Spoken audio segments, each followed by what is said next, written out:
Welcome to the inaugural episode of Midwest Bosses. I'm Jeff Johnson, and we're going to go ahead and get this thing started. We're blessed to have Mr. Allen Cartwright for our first episode, and he's a serial entrepreneur. Like I'm pretty sure a lot of you guys are. Me as well, and I've always believed it's all right to be a copycat as long as you copy the right cats. I had a mentor told me that a long time ago, and I've taken that concept ever since and just ran with it and tried to get around the right cats. And we've got a gentleman right here, Mr. Allen. And just talking the last 5 minutes, my brain is just. You guys are about to see. You're about to see, and he's on a whole another wavelength. Thank you for having me here today. Absolutely, it's a pleasure, definitely. Absolutely. So we're gonna go ahead and get right into it, and just kind of share with us, where you're from, background, and we're gonna get into more specifically what you do, because a lot of folks out here, we're in this economy. We officially went into a recession, I believe, and so folks are looking to boss up, get financially free and stable. But we want to hear, just share with us your background. Yeah, definitely. I'm originally from Louisville. I grew up in the west end part of Louisville, kind of like what you would consider, I guess, Park Duval area, Hazel and Southern. I grew up in Louisville, West End. 20 years of my life I lived in the West End, and as an adult I ended up moving out of the area and moved to a few different places throughout Louisville and stuff of that nature. But right at that age, I was already embarking into my entrepreneurial journey. I was doing quite a bit of stuff. My first business actually was when I was 12 years old. So it was kind of inspired and instilled in me. I guess my mom kind of caught wind that I had some kind of natural abilities. Mm-hmm. I don't know if she looked at it as entrepreneurial abilities, but we never had entrepreneurs in our family per se.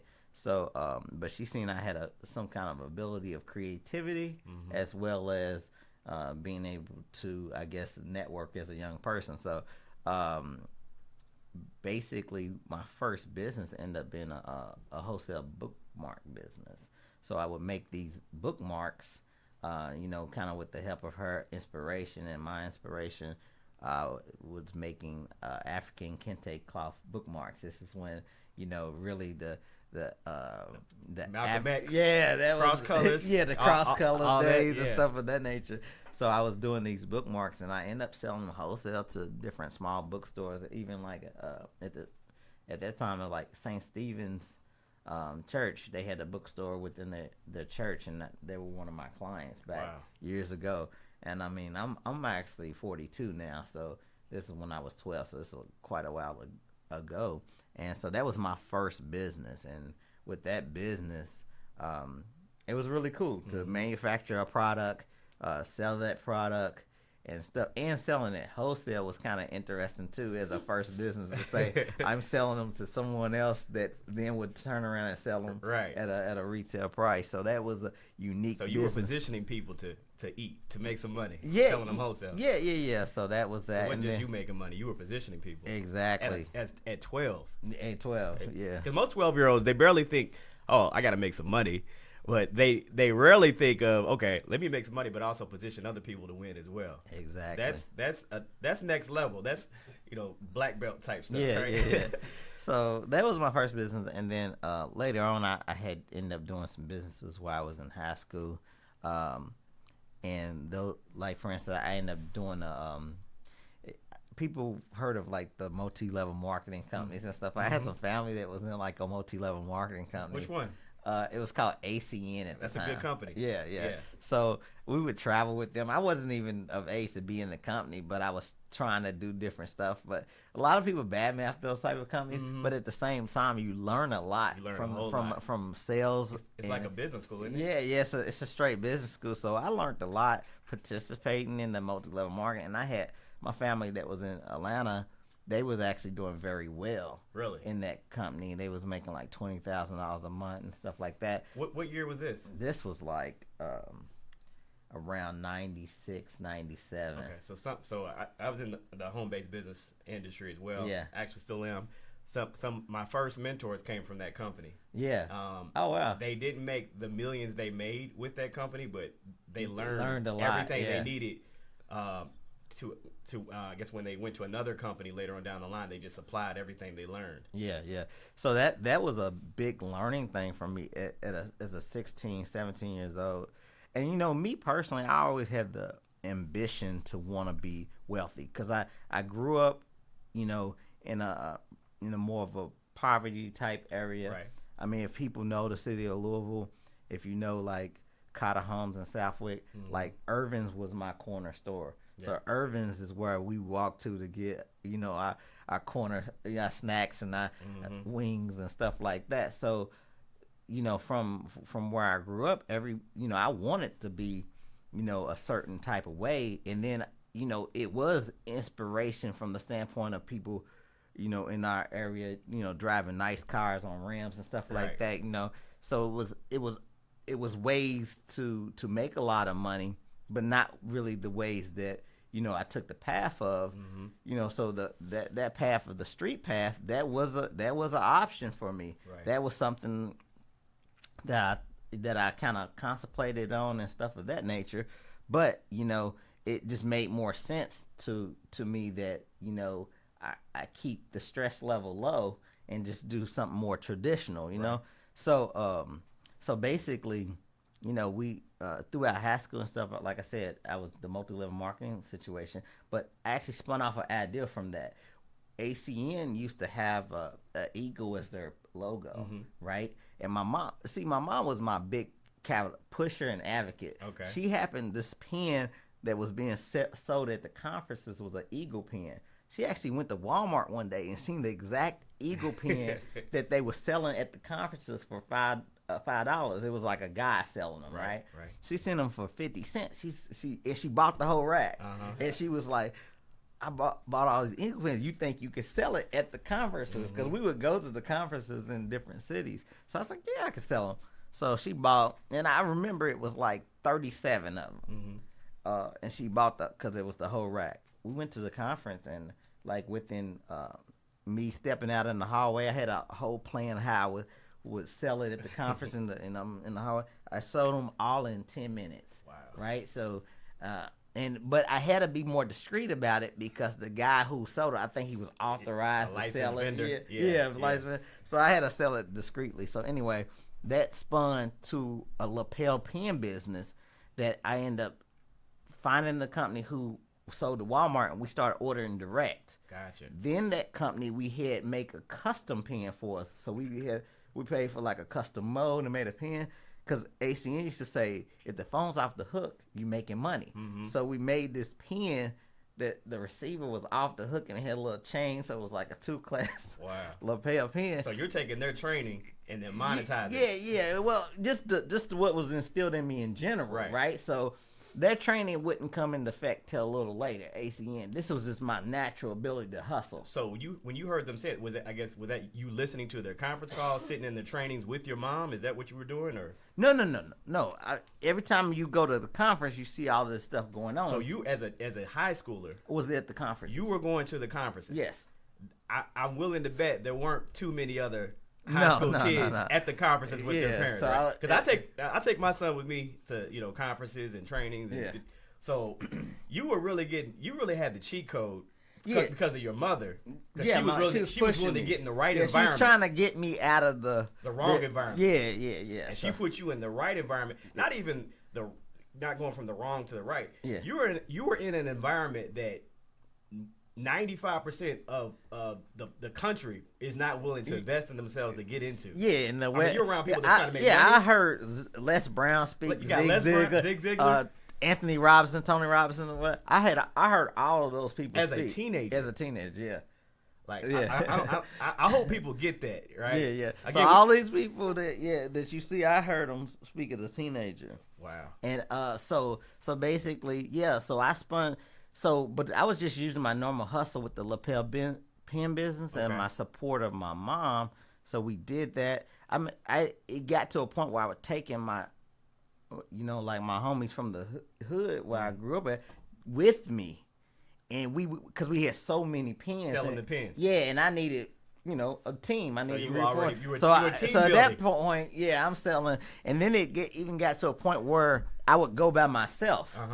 Like I would go by myself, like 17 years old. I went out to Anaheim, California for a convention. Okay. But so my mom was like, it was other people going, say, hey, look out for my son. But it was really just me by myself. So I was going out there, coming back with $5,000, $6,000, $7,000. Wow.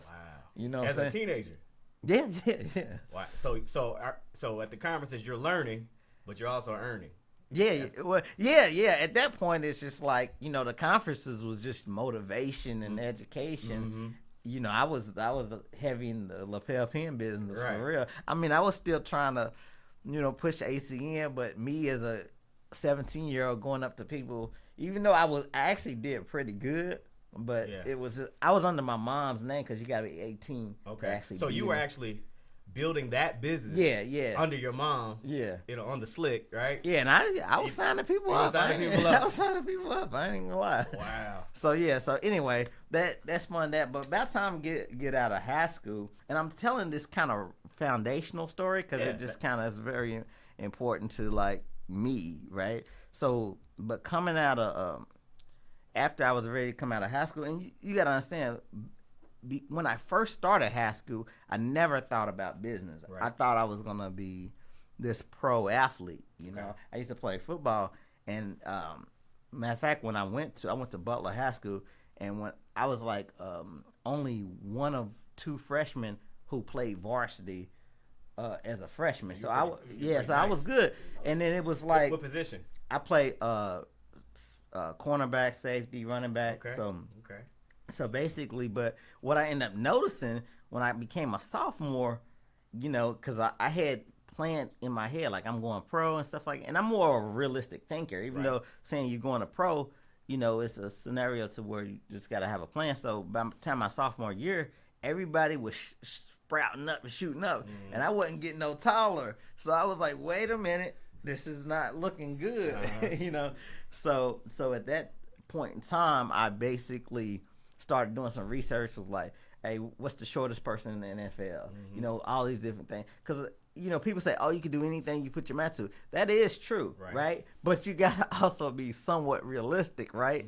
And so I started doing my research, and I was like, if I'm going to defy the odds, I want to know what they are, So, and based off doing my research, I didn't like what I came up with, you know what I'm saying? Right. So I was like, let me pivot, switch. I didn't know the word pivot back then. That's a new word as an adult in business, but that just means switch gears of your plan, And so at that point, I was like, all right, I'm going to concentrate on business. So that was my sophomore year. So I'm just fast forwarding, when I was 16 and stuff, you see how got into the business a lot more. I can't play ball. The odds of that are happening. So how am I going to become? Let me play business. Yeah. Well, let me play business. So anyway, getting out of high school, at that point in time, I was like, what am I going to do? I was like, I kind of got tired of selling stuff, like selling little products and like that. So that was cool. I just wanted to do something more important to me. Right. So I was like, man, what am I good at? So I was always good at drawing and art and stuff. And I was like, where's this world going right now? Computers is where the world's going. So I graduated in 99. And so it was like, okay, where's the world going to right now? It's computers, everything's computer. And I was like, I'm good at art. And at the time I was like, okay, how do you mix art with computers? And it's graphic arts, right? But at the time, I didn't even know the name of it. I don't even know what you call it. So I ended up going tour this school. I heard it on the radio, the school, like a technical school. So I was like, I'm going to go check them out. And I went to check them out. And the school at the time was Louisville Technical Institute. And then I was like, do y'all got some kind of program where you could do art on the computer and stuff? And they was like, oh, yeah, we got that graphic arts or whatever. So they showed me. And then I was like, this is it. You were out to the races. And that, how people say in business, timing is everything? Right. This was so true. Yeah. Because when I went at that year, what was happening in the, urban music industry was No Limit and Cash Money. Album covers. The album covers. Every week. They was crazy. Every week. Right? So at the time in the city of Louisville, there were no high-level graphics at all. When I say no, shout out to the only person I knew, because we is in I'm gonna shout out a couple people that basically when I was in high school in the hood, we had a show on public access, a TV show called Explicit Game. And it was head up by Snoop, John Mitchell. You know what I'm saying?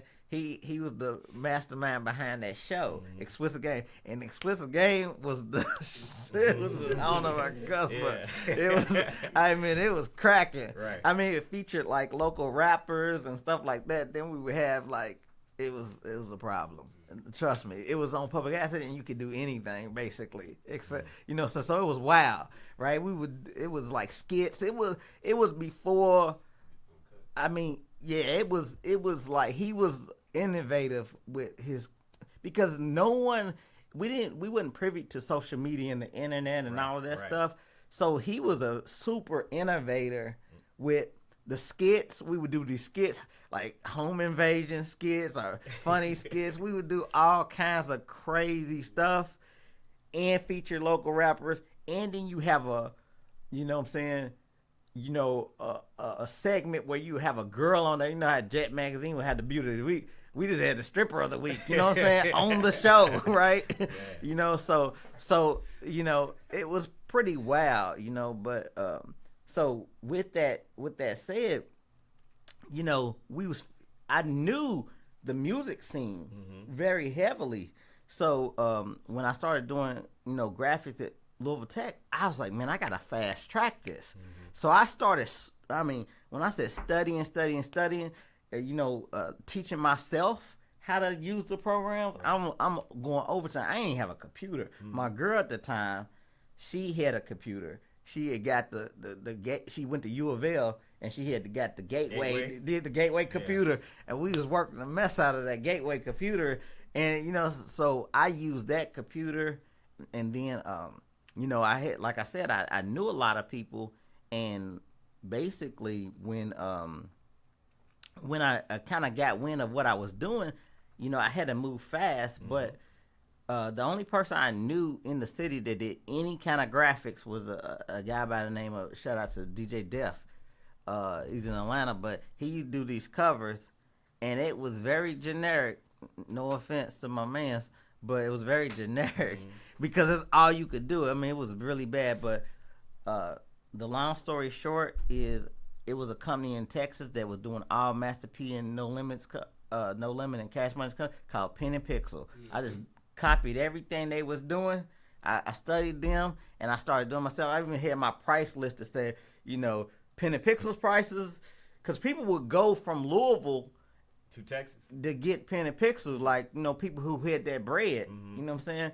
And it was because Pen and Pixel charged, like, started off package was like $2,500 a cover, up to $3,500 a cover, And so I was $600 all day. Wow. And then so I started just networking, going around, and I knew the people, and I sold it up. When I say I sold it up, man, like, listen, I used to get harassed, by the police because I was always riding on rims and stuff like. They thought I was slanging tough, but I was slanging graphics real tough, And so basically, that just started popping off, and I was doing I was doing everybody's stuff. And then I started doing the party promoter flyer. Any of your gloss flyers that y'all ever seen in the city? I was the first one to bring that to the city. Man. Nobody. I was the first one to bring the gloss flyers to the city.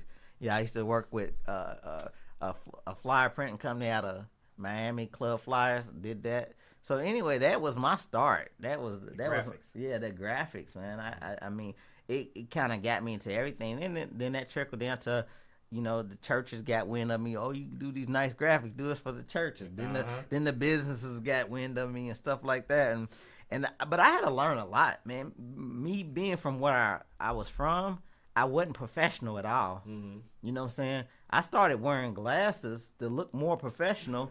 After when I started doing the business and being more professional, I was like, man, I need to do something to make myself more professional. So instead of wearing contacts, I was like, let me just get some glasses. You're young, black. Yeah. So I did that, and on top of that, I didn't know how to act in meetings. If somebody said something I didn't like, right, it just the meetings would blow up, and I just didn't know how to act at the time because I did because I had the training with the ACN and stuff, but I didn't because I never had conflict. Mm-hmm.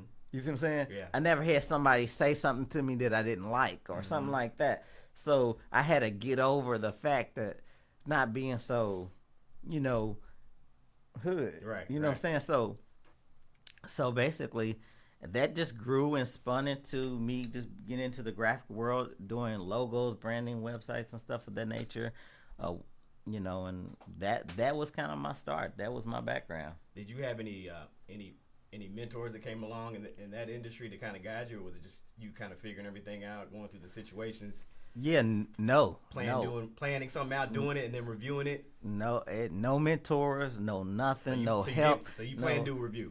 You plan something out, you try it out, see what works, what didn't work. And I'm saying this adamantly because that's a shame. Mm-hmm. You know what I'm saying? And I'm not saying that people deny me. It just I didn't have it, right? So it's just like you talking about somebody that made a lot of money, did a lot of stuff, and was constantly jacking it up. You know what I'm saying? Messing it up. I was just, I was constantly messing up because I didn't know anything. Mm-hmm. You know what I'm saying? And my biggest push was my mom, but she also, certain things was not her lane. Right. So that was the thing. I just had to really learn it on my own. Yeah. Really. Do you do any type of mentoring yourself at this point for the next generation? That's all I do. That's all you do? Okay. That's why I'm on this show. Okay. You know what I'm saying? Giving back. I'm on this show to inform. I'm not here to really promote. Right. I'm here to really just inspire people. Really. So what are you seeing with this generation that they would need to know within that industry based on the trends and the way tech is changing? What are you seeing right now? Any industry. I'm not here to really focus on talking about the graphic industry. I'm talking about the entrepreneur industry. Mm-hmm. Really, just mainly now you got everything at your fingertips. Mm-hmm. So you have to utilize what's at your fingertips, and you have to be vocal to say what you want and what you're looking at. I mean, it's like, and you have to put yourself in the room. Right. So when it comes to networking and doing different things, yes, I was privy to some stuff with the multi-level marketing scenarios and stuff like that with some great, motivational speakers and coaches and stuff like that. But right now, the best, people are the people around you, just the people in your own city, that you can learn from. I mean, and on top of that, man, it's like this business thing ain't luck at all. Right. It's not luck at all. It's like protocol. Yeah. It's just like, I mean, literally, it's like we used to joke that we can literally, the world is a really funny place. Like what we used to joke about, man, like you can move people. It's like you can move people. It's not really that hard. It's really about a focus, right? So it's like anything you want to do, you just decide you want to do it. And literally go through the steps. Not hocus pocus, just focus. That's, man, that what you said, right? Like, so that's all it is, man. People overcomplicate things, man. I swear, it's consistency, man. And I can't say it enough. If you want to do something, just commit to it and do it, and go through the proper steps. Try to, get advice, mentorship, and learn, and do your research, do your study, and be very steadfast in the fact that you're gonna focus on it, and you go through the steps, and it's not gonna happen overnight. Is the consistency is very important, and do a plan. Say, I know I'm gonna be consistent. I'm gonna do this for 2 years before I even expect to be where I want to be. You know what I'm saying? And meaning it's not that you don't continue, it's just the fact that you may be pre-revenue for a year, you know what I'm saying? Right. Depending on what you're doing, right? Gotcha. So so you have success with the graphic arts. Mhm. What was next? What industry? What do we take over next? Well, I mean, just what I ended up doing, I ended up start becoming a music manager. So Okay. I was managing artists, musically. I ended up, it was an artist that I actually grew up with this guy. It was my first artist that I actually was doing some management work with. His stage name was Goodfella, Mm-hmm. and people call him Smiles around here. He's still around here, but so I was working with. He had a song that was bopping back in the day, like yeah, it was called Yeah, and he was from Victory Park and stuff like that. But well, and basically I ended up managing him, working with him, but it was just me, my first kind of management thing. And I'll never forget, I got a phone call because he was popping so much. I got a phone call, and it was from Static Major. And R.I.P. Static. yeah, R.I.P. Static. And he was like, man, yeah, man, Smiles, man, you took him as far as you could take him, man. I'm going to just take over from him. Oh, wow. And I was like, okay. That's cool with me. You know what I'm saying? It wasn't no like, you know what I'm saying? Yeah. Keep in mind, I was super young, and at the time, I had so much respect for him. Mm-hmm. You know what I'm saying? And it was just like that. And then he ended up getting him a deal with Blackground Records, which is the same label that Aaliyah and Tank was on or whatever. So he actually got a deal, and stuff with that scenario. And then I just kept going in the music industry. I work with other artists and stuff like that. I kind of I work with an artist by the name of BCM. Mm-hmm. You know what I'm saying? So BCM. BCM. Yeah. So BCM I end up seeing him on a video. Were you doing his covers? Yeah. Okay. Back in the day, I remember those covers. I seen him on a video show called Street Credit, Mm-hmm. and I seen him on there, and I was like, man, I like this dude. So I end up, having my people's college people. I ended up figuring out who he was and stuff like that. And I actually originally started managing him early in his early days, and then we just had an opportunity, and we ended up pushing him behind a record label or whatever. And that's when y'all kind of seen him, pop in the city and stuff like that. And we had a lot of things. It's like business, things up and down. Things didn't even really pan out the way we wanted to, but the good thing is, it gave him a nice buzz, because he was popping, through that, and it gave him a nice buzz and stuff like that. But, shout out to him. He's constantly doing his thing. I mean, he makes music like it's like Yeah, he's pretty nice. snap of a finger. Yeah, he's like that. He's that man when it comes to he's underrated as hell. Oh yeah. Right? Yeah. He's underrated as hell. He's yeah. a musical talent, genius dude. Absolutely. You know what I'm saying? So shout out to BCM. So yeah, I just started music management, and then record labels, and then I started a modeling agency. I was doing all the young people stuff and all that. I actually had one of the I had a modeling agency, but we was actually making money. Shout out. We was making money through the promotion. Shout out to it. They gonna be so mad at me. I'm forgetting that. Jamaica. You know what I'm saying? She helped run my agency, and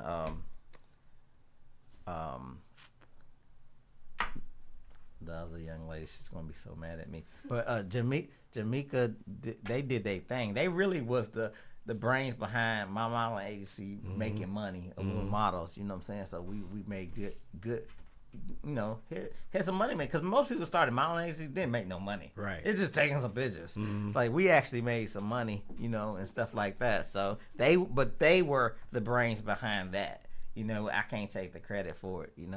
And then so I did that, and then I started just getting into consulting business. I got into software development early on, so I started developing a lot of software, and learned a lot in that industry. So that today what I do is just like I'm still in the branding, strategy, web, software business.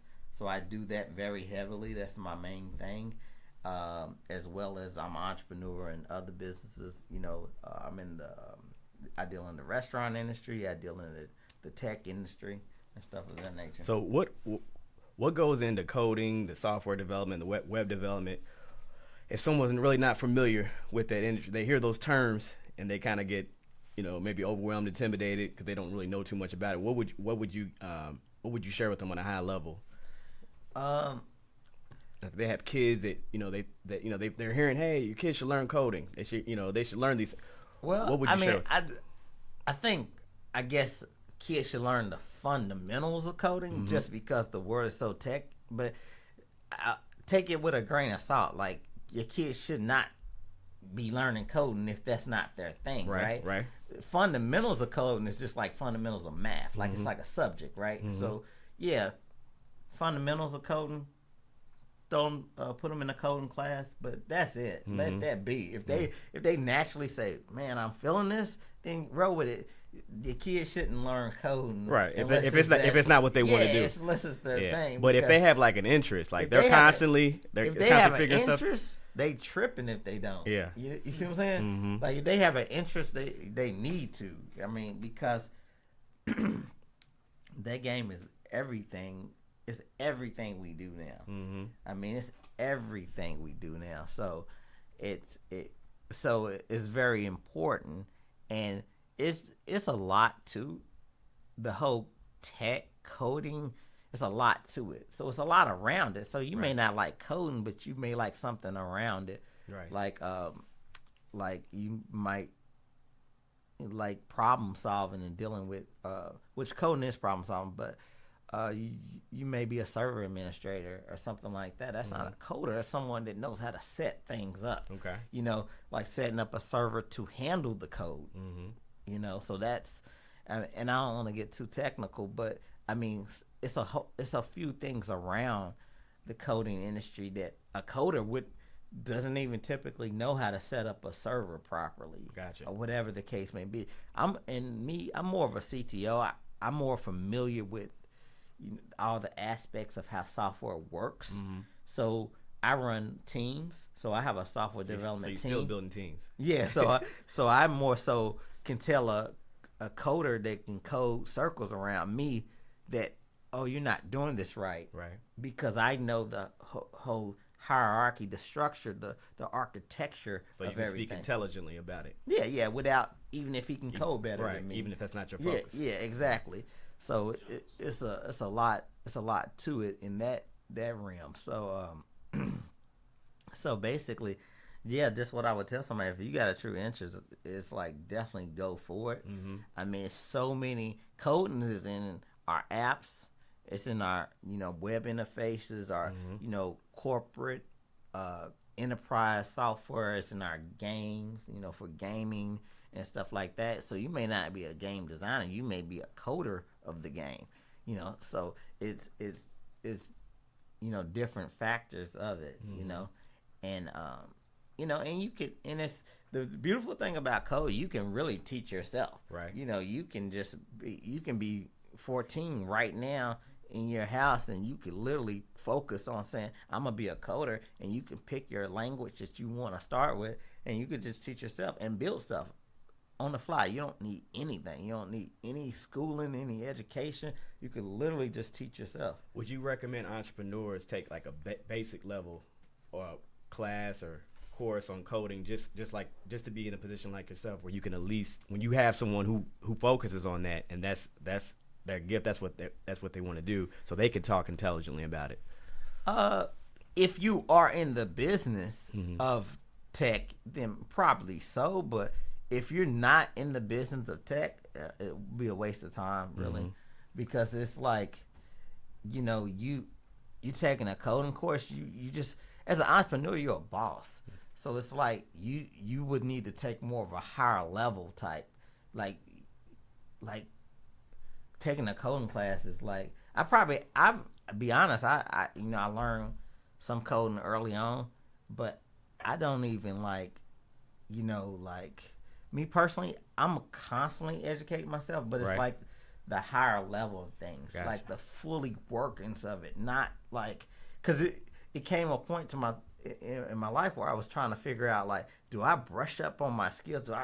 The hard coding, do I really focus on that? Right. And then it was like a hard no, of just like, no, I'm gonna focus on the higher level of, like, how does everything work? How does it work together? Whatever. And it's like, once you learn a little bit of code early, which I had that knowledge, right? And because coding changed. When I went to school, it was no such thing as, like, it was HTML and some Java and all of that stuff, and that was really it. And then this other stuff came along more mainstream after that. So and I figured out a little bit of it, but I stopped in my tracks and said, man, I'm not ready to keep doing this. I understand what code looks like. I understand how to visually look at it, but I'm a more focus on the higher level of it, which is how everything works together. Gotcha. So right now you have software development. Your business is deal with branding and marketing. Getting into the restaurant industry as well. What for your businesses, and like what's your end game? What are your goals right now? Okay, good question. And like for instance, me getting in the restaurant industry, I'm not getting in the restaurant industry typically like a normal person would. Like, hey, let me open a restaurant or something because I know how to cook well. Well, no, I'm more getting in it from a brand and like systematic, standpoint.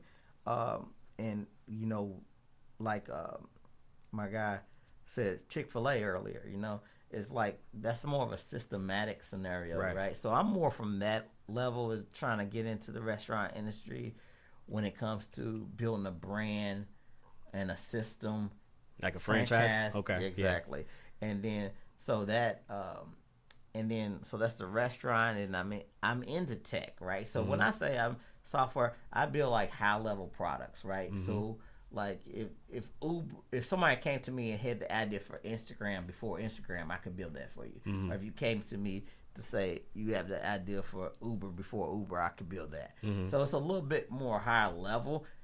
I actually personally don't know anybody around here that build fully custom apps on the level that I do, other than some bigger companies around here that they got 20, 30, 40, 100 employees. They do it. Gotcha. But I'm just saying I don't know nobody, like, because I'm still on my trajectory to, so I'm more small, but I don't know anybody that does it. But I started doing software development like I want to say like 16 years ago, 16, 17 years ago. So I like had a lot of falling on my face, so I actually, full disclosure, I actually, my development team's not even here. My development team's in India. You gotta outsource. Well, so I guess you would look at it like that, but that's not what it is. I just came from India from a wedding, right? So because the people that work for me in India work for me only. Gotcha. I'm responsible for their whole living. Gotcha. They don't. And so it's like typically people go on like Upwork or some kind of site. They hire someone from India to do. They may hire them for a job. Well, no. Follow me here. So they may hire them to. They may have a company over in India, right? And they say, hey, we can do this software for you, or we got this template of software you could buy. Say you want like a Uber or something type business. Well, we got software we could just flip it. It's like a already pre-built template, right? Or they're a company, right? And they can do it for you. Or you can hire what is like a freelancer, right? Right. You can hire a freelancer, and they basically are vibing for your work, as well as they may be juggling your project and other projects, right? So that's how the industry of outsourcing works overseas. Like India's just one country, right? Right. And then but what happened with me, all my programmers used to be here, right? So I got staff here in Louisville, but they're not the heavy programmers, right? Gotcha.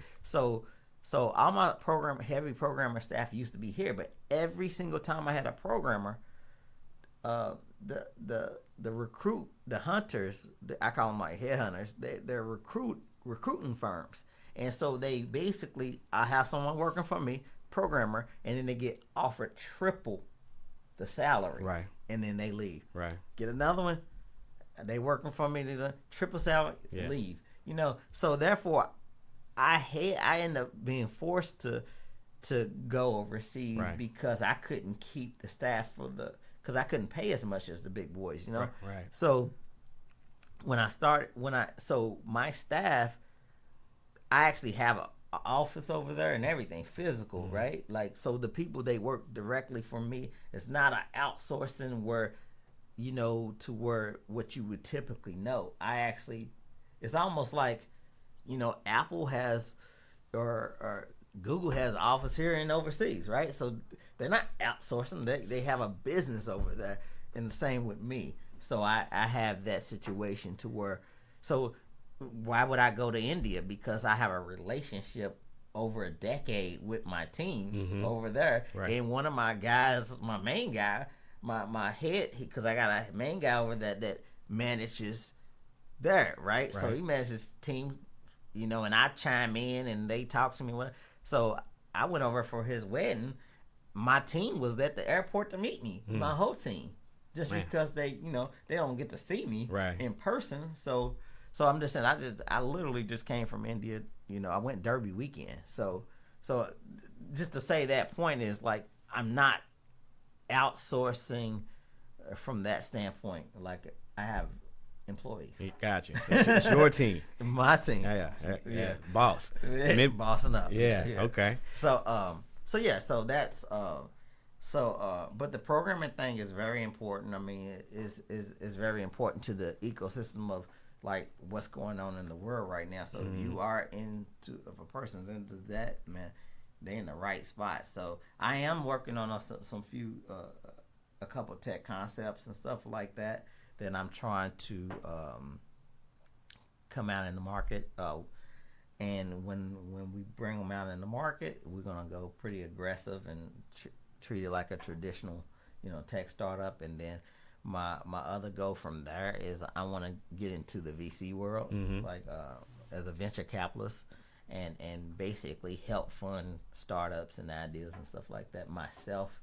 But I want to do it more. I don't want to do it from an angel perspective. I want to do it from more of a VC perspective, because I want to be able to focus on building, supporting the build, the growth, and the exit. Like the exit, I don't do the whole, oh, this is my baby, I'm gonna pass it down to my kids. I really like selling stuff. So it's like build it up and sell it. It's no offense to anybody that want a legacy business, right. But my legacy business is the investment business, right? So the having investments, so that's the legacy.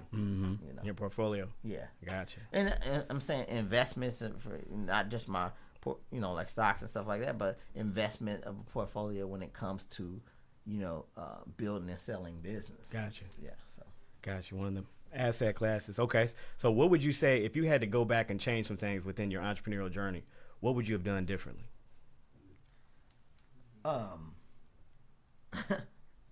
A gazillion things. Maybe the biggest thing, Oh man. When you okay, going back, what I would have done differently is not be in such a rush. Not be in such a rush to get to your, because I was in a rush to get to the M's, and by me being in a rush to get to the millions, never get to the millions, right? So, and I say that to go back to what I was saying is the consistency, but sometimes when you're in a rush and you're really trying to make something happen, you make hasty decisions. You make decisions that are more. And as an entrepreneur, you got to make risks. You got to do, take risk and stuff like that. But I've done things to try to accelerate my getting to my goal. But those things, hindered me, right, to get to the goal. So the big mistake is just being in such a big rush and not organically letting the process do its thing. And if I could try to get in more detail about that, because this is kind of a really important part, especially for me. And I've been like, very successful throughout my career. I ended up, getting married and having kids, so it kind of slowed me down a little bit as far as my focus and motivation of like the grind. So I was blessed enough to build such a foundation that the money just kept rolling in, even though. So I really haven't worked hard for years. I mean, meaning like when I say worked hard, meaning I really haven't did what I was supposed to do for years to really push myself to the next level, right? Right. I just now started within the last couple years refocusing myself.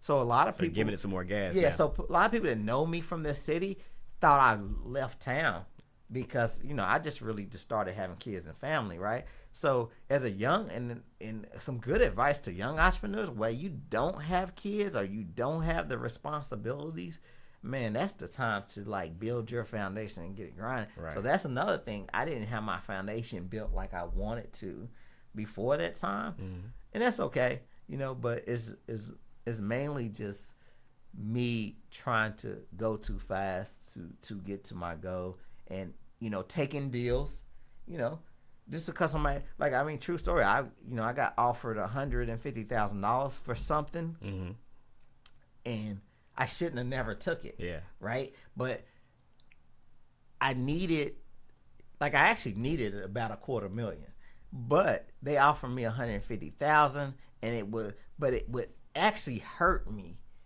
It was even black and white at the time that I knew it would hurt my money by taking this $150,000, because I was selling something, right? I was selling a small portion of a business.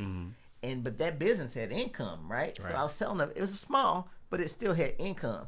But I kind of still needed that income, in that $150,000. And if anybody knows, when you get big lump sums of cash, I mean, it finds a reason to go out the door. Right.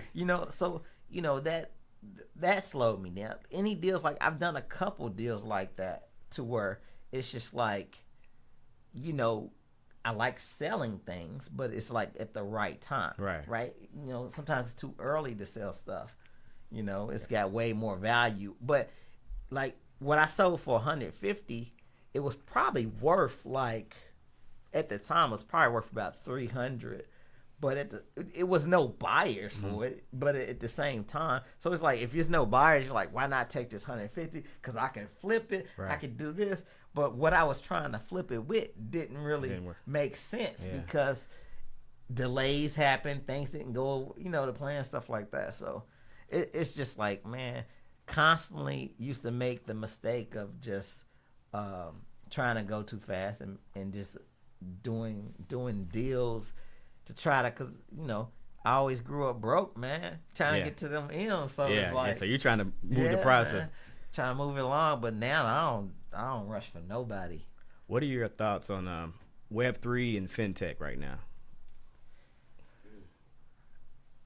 I mean, I'm trying to get in the fintech game, man. I got a couple concepts, man. Fintech is great, man. I think it's, even if you think of fintech in the black community, that's a beautiful thing. Anybody that jumps into some fintech and then you cater in the black community first, and I guess for anybody listening, fintech is financial tech, so it's just like anything like banking and stuff of that nature. But if you jumped into that industry and you catered towards the African American population, like for instance, I mean, black people run Cash App, man. Cash App wouldn't be as big as it would without black people. Man, black people got Cash App hopping. So it's just like, black people is with the tech. We with all the tech. We want all the tech. So it's just like, anybody that comes out with something fintech and they cater to, African American community, I mean, you gonna bubble. So I mean, I want to. I mean, but I can only do one thing at a time. It costs a lot of money to do this type of stuff, and I'm working on a very expensive technology right now that I'm in stealth mode with. So Are you doing anything, or what are your thoughts for the folks listening when it comes to credit, real estate, crypto? So, a little funny thing about crypto, I've I've I used to use my crypto profits to pay for Christmas for my kids Wow. every year. You know, Wow. I used to do that. So I So using your assets to pay for a liability. Yeah. But this is before this is so early in crypto. I used to try to tell everybody, man, get you some Bitcoin. And I look, this was not that early, but early to where nobody was trying to listen. Mm-hmm. But it was like in 2017. I think I bought my first piece of crypto in 2015. Okay. But I didn't know nothing about what it was. Right. It just was something. And then 2017 is when I really dove into it. And I'm like, everybody need to, buy whatever. And I think when I dove into it heavy, it was like Bitcoin was like 2,900 or something like that. And if you say some mistakes I made, and crypto would have been some mistakes, I could have been really rich versus just making. I'm not even gonna lie, I probably have profited. Because to be honest, I haven't invested a whole lot in crypto, but I probably profited like 40,000, Mm-hmm. like profit, like in crypto. Yeah. So, but the biggest profit was recently, where it was about 15,000. Mm-hmm. At one time that I profited, I think I put like, 10 or something, and I ended up with 25. Just Bitcoin or? Nah, it was Bitcoin was one of them. Okay. It was just the whole market went up over everything COVID went up. time. Right. The whole market did its thing. So Yeah. But I used to tell people, and I stopped telling people because they would get mad when it go down. Right. And I'm like, dude, don't trip over that. Yeah. It does this. It does its thing. Yeah. People get mad. So I didn't want to be responsible for everybody's funniness that don't understand investment. So, but crypto. So I'm sorry, you said crypto. You said credit, real estate. Okay, so credit, real estate. So credit, unfortunately, that is, if you ain't got credit, man, you gonna make your life way hard in business, man. Yeah. And that was also my issue early on. I mean, I never got taught credit, and I was gonna speak on that, but I never got really taught credit. So one of my biggest issues is, it's the difference between you becoming a millionaire or not, because everything I did was based off of cash. Mm-hmm. Everything. Everything. Like, if you see me in a nice car, I drop cash. Right. It wasn't even like, when you could literally put zero down and get a way nicer car and be paying $400 a month with a 780 or something, Mm-hmm. So it's just like on a lease, Yeah. And people, like, we think people with these nice cars is balling. It's not the case. It's just they balling in credit, right? So it's just like credit in business is everything, man. People should treat their credit, and they should fight people over credit. Like if somebody be like, man, don't pay that bill, nah, still on them. You know what I'm saying? Credit is that important, man. It's just like you gotta have good credit, man. Credit is just everything. Unfortunately, it's everything. Well, you when feel I say about it's everything. you said everything. Credit is everything. That sounds crazy as hell for me to say, but dude, without credit, I'm saying in this game of making money, if you ain't got credit, man, losing, man. And listen, your credit may go bad, but get it back up. Hey, work on it. Come back. We all go through it, because especially as entrepreneurs, we may bet it all, and our credit's gonna take a hit. Right. That's cool. Right. That's cool. Your credit gonna take a hit. You know what I'm saying? Just because it's ups and downs as an entrepreneur. Yeah, straight up. So just get it back. Because I've been through the same thing. So I started off with bad credit. I didn't get good credit for years. Yeah. Years. I initially I think I had to file bankruptcy before I could even ever start getting good credit again. And I always thought if you file bankruptcy, it's a right. Nah, that ain't the case, man. That was one of the gangsters thing they put in the law. Yeah, you know yeah. what I'm saying? It's just pieces of paper. Yeah. So that was a smart move on my part. There's several billionaires that have filed bankruptcy. Yeah, my friend as a lawyer was like, she was working on stuff for me. She's like, you should file bankruptcy. And it was like the smartest thing she ever told me to do. Yeah. You know, I'm putting my business out there because I want people to understand it ain't peachy. Right. You know what I'm saying? It ain't peachy.